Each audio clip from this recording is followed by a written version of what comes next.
All right, folks. It's funny. I don't remember who I was just saying this to. Someone's asking me, what's the BMI update? And the funny thing is this originated a few years ago because we had a speaker miss a flight and couldn't be here, and we needed to fill a time slot. So I created a BMI update for everybody to let you know what's going on in the industry. And then everybody was like, hey, we should probably do that every year. So here we are. So just to give you an idea, one of the things we talked about during the annual meeting that I just discovered and thought was pretty darn cool. Now, granted, I think I only have really good membership numbers back to 2010, but we were just shy of 80 members back in 2010.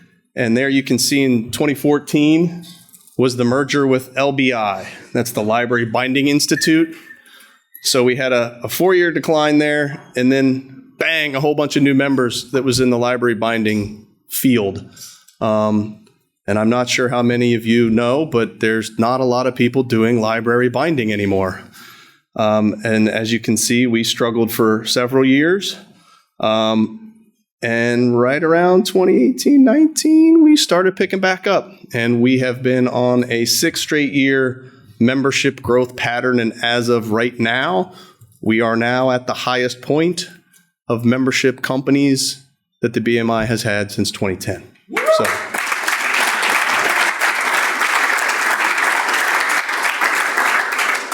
in an age of consolidation, to me, that's a good thing, right? And yes, we have some ebb and flow. Some people who are tangential to the book market come in. Maybe they stay, maybe they don't, depending on, to be honest, whether they engage and get something out of it or not. But for the most part, we've been doing pretty well getting new members. And a lot of that is thanks to you guys. And I do implore all of you, especially my associate member friends, you are the people out in the field who know whether or not a print shop is making books. So even if you are installing a piece of equipment or selling paper or adhesives into a commercial plant, if they're doing books, please let them know about BMI. Let me know about them to help let them know about BMI. Because right now, that's where we are probably going to see a majority of our new members come in, are folks that maybe don't do 90% of their revenue in book, but they are doing book. So please continue to help us with that. Just some things about this year. We had Book Manufacturing Mastered in September in New York City at the 3 Times Square building, thanks to Thomson Reuters Core Publishing Solutions for helping us secure that space. But it was our largest ever Book Manufacturing Mastered. We had 160 attendees at that event. For those of you who aren't familiar with that event, back in 2020 in February, we had our very first one. The whole idea of that event originally was, hey, let's help educate publishers around printing books, right? And then we had COVID and we waited another year. And then when we came back, it was like, well, it's not so much that baseline education that's needed. We just need to collaborate. We need to talk. We need to find out how we keep everybody sustainable and everybody's businesses afloat and how we work better together. And so we were in Chicago, then New York, then Boston, this year, New York. So that event the last couple of years has really been split almost even, a third in terms of attendance of publishers, printers, and suppliers. And again, we thank you guys for really pushing that event. It has now become kind of a tentpole event in the book world right now. I get emails in the spring, hey, when is Book Manufacturing Mastered? And I'm getting those emails from publishers because they want to send their folks, and that's definitely a good thing. So one thing I will implore you to do is when BMM comes around for next fall, we give you guys a code to help the publisher save a little money to attend. That's really, it's a value add to the group to have more publishers there, but it's also hopefully a value you're adding to your customers by saying, hey, I can get you into this really cool velvet rope event for half price. But there's also, I know Amanul's here in the back. Bradford and Bigelow did a phenomenal job back in Boston. I think you guys brought, 20 clients into the event. I know it was in their backyard, but I think if you have the ability to, to bring your clients, whether they pay their own freight or you pay the $100 to get them there.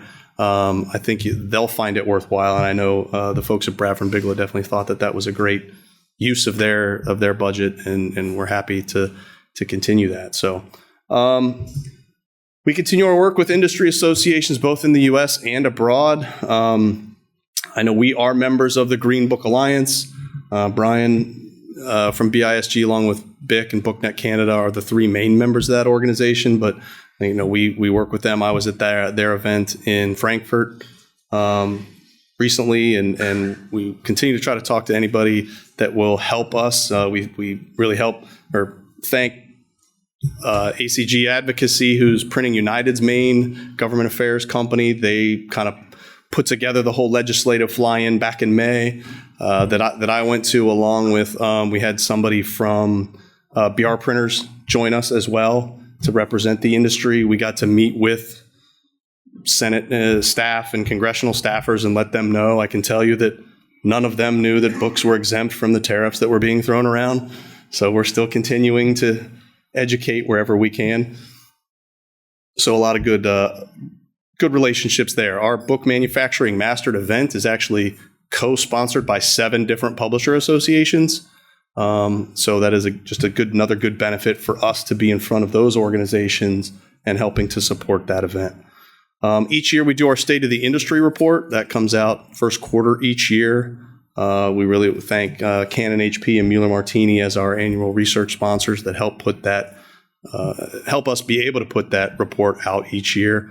We've done, I think, 4 or 5 years in a row now, so there's at least good trend data that we can pull from. This year, the other 4-letter word besides EUDR was GPSR quickly. And so we threw together a toolkit. We had, again, some phenomenal help from the membership, Mercury, Lakeside, and some others really, and CPI stepping up and giving us some good data to help with that. So the GPSR toolkit is available online if you're logged in as a BMI member. We've been obviously doing a lot of EUDR monitoring. I say monitoring because it changes every week, right? But we do have a similar toolkit forthcoming for that. The only reason we haven't launched it is I guarantee as soon as I hit send, it will be obsolete with the way the things have been moving this last week or two. So I'm hoping to have once they actually sort themselves out and decide what's final, then we'll have something there ready for you guys that should hopefully help how you navigate that.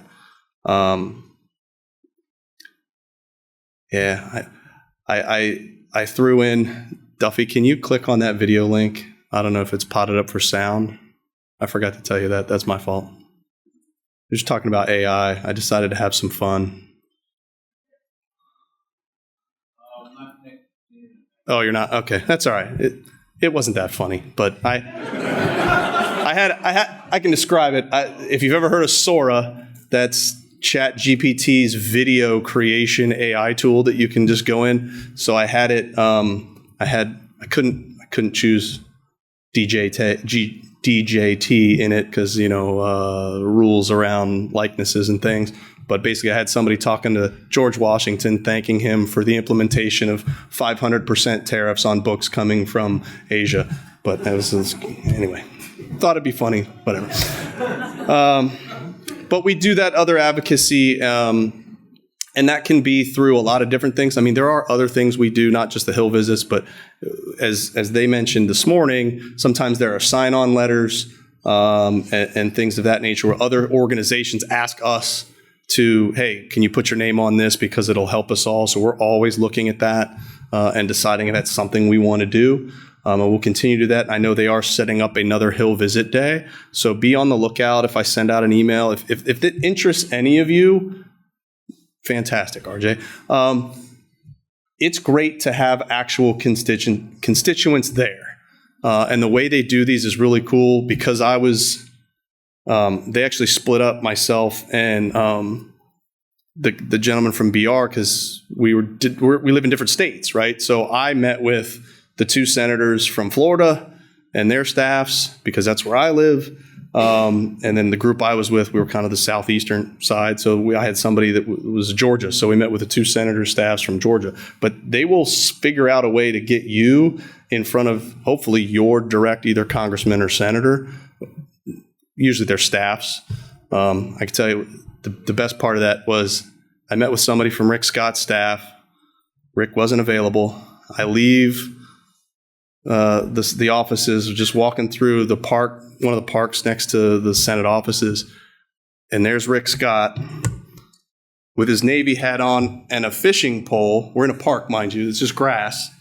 Just doing this with the video crew, and he was like, "Yeah, I got a tough job, huh?" That was my. It's like, "Yeah, I just met with your staff, and you're fantastic." Anyway, welcome to DC. But we will be having another Hill visit, and if you want to be a part of it, please let me know. We'll have limited space. We can't bring 30 people, but because we're moving around a lot of people, and I mean, it is fast-paced. You're walking from one building to the next, et cetera, but we will have a few open slots for that in the future. We also partnered with IBPA. You guys probably saw a bunch of emails from me on that, but they created a We Are Stronger Than Censorship program, which the whole idea was to help fight banned books. So for every book challenge that they could find, they want to donate 2 print books.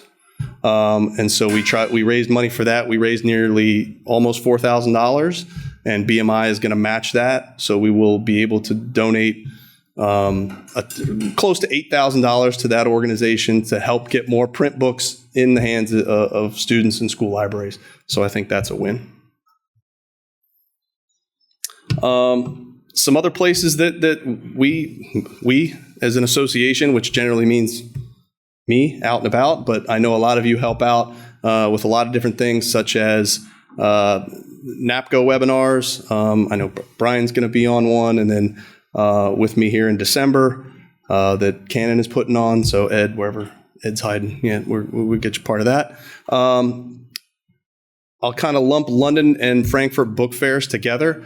So I attend and help support all of you just by being there and trying to see you and help you in any way you can. One of the things we've put out there before, and I will put out again probably next week because we kind of need to get on it, is the possibility of a collective stand. If you've ever been to London or Frankfurt, these are quite common, especially for associations, but we understand there's a lot of printers or suppliers out there where it doesn't make sense from a financial commitment perspective for you to have your own booth at either of these 2 events. However, if we can get 3 or 4 companies who are happy sharing a booth, we would put something together, maybe the size of this stage here, where we'll have a couple small tables and you could put up, your banner stands or whatever. We'll get graphics made so you don't have to ship stuff to Europe. But and that way we all kind of share in the expenses, but you have a place to put your bags down, or your customers can come in and put their bags down there, and we just have a bigger presence as BMI and BMI members. So if that interests you, please let me know for either one of those 2 fairs. But again, I will send out an email asking for interest. But I know for London especially, we're going to have to pull that trigger very quickly. She's got space kind of held for me about this size, but is looking to get rid of it and sell it to somebody else if I'm not going to pull the trigger. So please let me know if that's something that interests you. Along with and I can lump Inkjet and Printing United together because they're the same organization, but we've been a partner of both events. Inkjet Summit happens in the spring, and honestly has been a great tool for us to find new members. There's been some new members that come in both on the printer side as well as the associate side through the Inkjet Summit.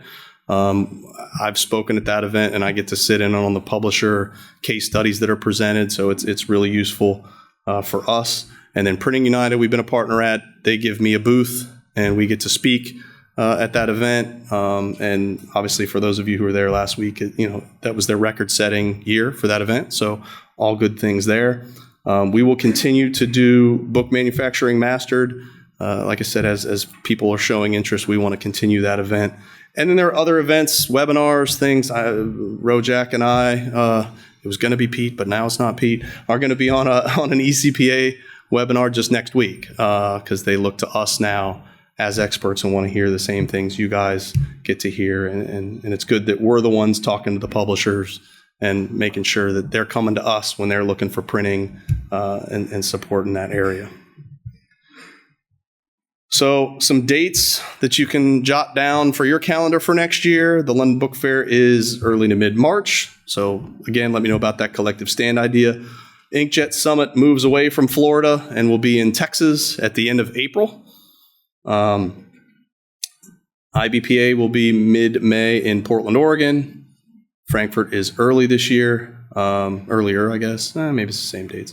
And then Printing United is back to September. So all kinds of industry events, a little bit all over the map there. So the big thing for us, though, is the big change for us will be the Spring Management Conference. We are going to partner with IBPA for the Spring Management Conference. So what that will look like is we will still have our own, bless you, we will still have our own full day of just BMI member sessions. On the Thursday of that week, the Wednesday night, we will have our reception like we do. Full day of stuff on Thursday. The Thursday night reception will be held in conjunction with the IBPA folks that are there. Then you will have the ability to purchase an additional ticket if you want to stay at IBPA for the Friday, or you can purchase a different ticket to stay Friday, Saturday. And I know a number of printers in the room are also sponsors of IBPA and would be there regardless, which is one of the reasons we want to do this, to help you guys save a little on your travel costs, as well as to help you guys get in front of more publishers if that's something you would like to do. So stay tuned. That'll be more information coming out regarding the tickets availability for that, et cetera. But for next spring, you can plan on going west in mid-May, which will also help us not butt up against Inkjet Summit since it slid to late April. Book Manufacturing Mastered. I know we have been in the New York somewhere else cadence, but we're going to go back to New York City. It looks like September 17th will be the date. And the reason we're doing that is, and in a second, you're going to hear from Matt Cannell, who's one of our esteemed members, but also the president of BISG. But BISG will be doing a gala on September 16th in New York. So we're going to run BMM on the 17th. That way, for those of you who would be coming in for both events, it just doubles up, makes it easier for you. It might get them some extra attendance, might get us at BMM some extra attendance by putting the events next to each other. So that is the plan for BMM. And then the fall conference will be at the Don Cesar Resort in St. Petersburg, Florida. If you're familiar, that's the old Big Pink Hotel right there on St. Pete Beach.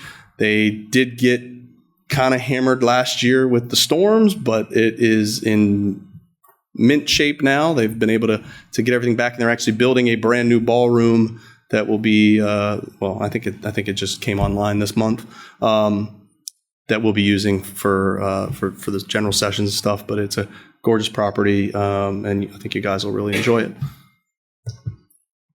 So, any questions that I can answer?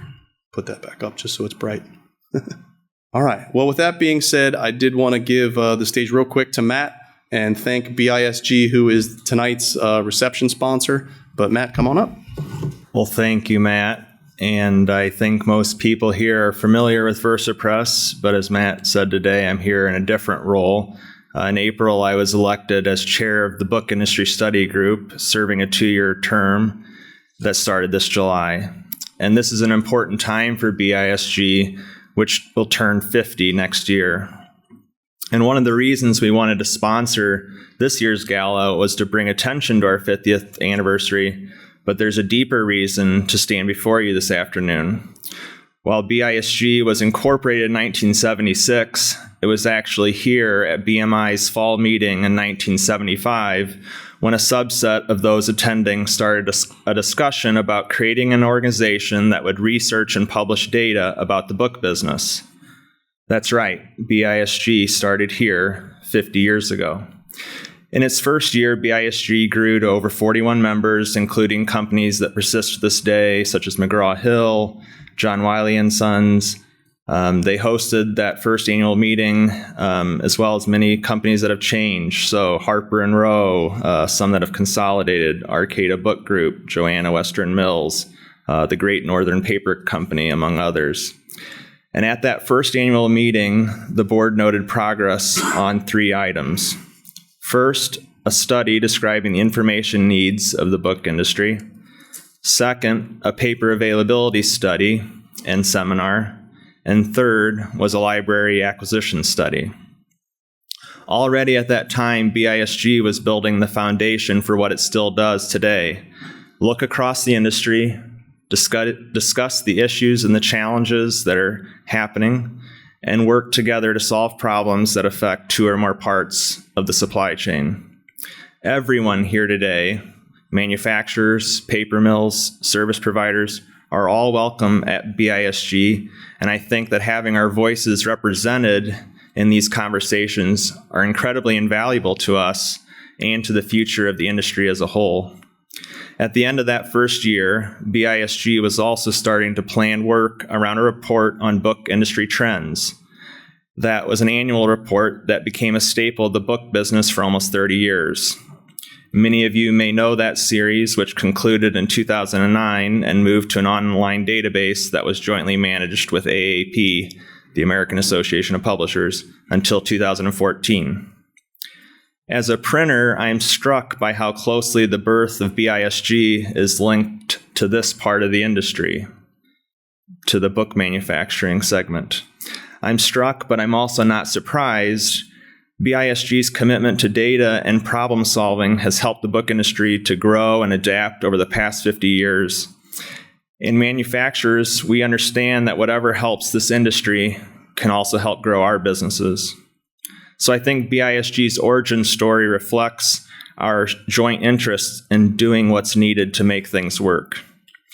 So I'm here this afternoon to say thank you to all of you and to the members of BMI, both past and present, for having the foresight and the conviction required to start BISG, to support it steadfastly over the past 5 decades, and to help shape what it works on to keep its work vital.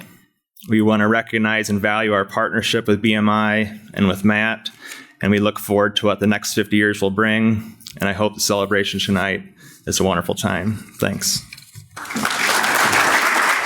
The only last thing I would like to add, kind of a call back to our annual meeting discussion, was as a board, we have one thing that's not on there is our January planning meeting. And as Dwight mentioned, that's where we do an entire day retreat with the board to figure out, okay, what are we doing this year? What are our goals? What can we do to help strengthen the industry, the association, and all of the member companies? So as Bill mentioned, we have the ability to do some things. So if there is something that you are thinking about that you think will have an impact, whether that's to help more people read or to something that will help your company or something of any nature, please don't hesitate to shoot me a note, okay? Or shoot it to Bill or Dwight or Christian or any of the board members you saw standing. If there's something that you feel is interesting that you can do or that we can do as an association that you probably can't do on your own or that would just be magnified that much more by putting the association behind it, please let us know. One of the things I think that has strengthened our association, at least since my time here, has been the fact that we have kind of refocused on the goal of BMI is to be the rising tide that's floating all the boats in the room. And the way we can do that is help you, especially tackle things that maybe you can't do just as one company, but that could benefit 5 to 50 companies if the association tackled it. So please don't hesitate to let us know that stuff, okay? Anything else on the update side?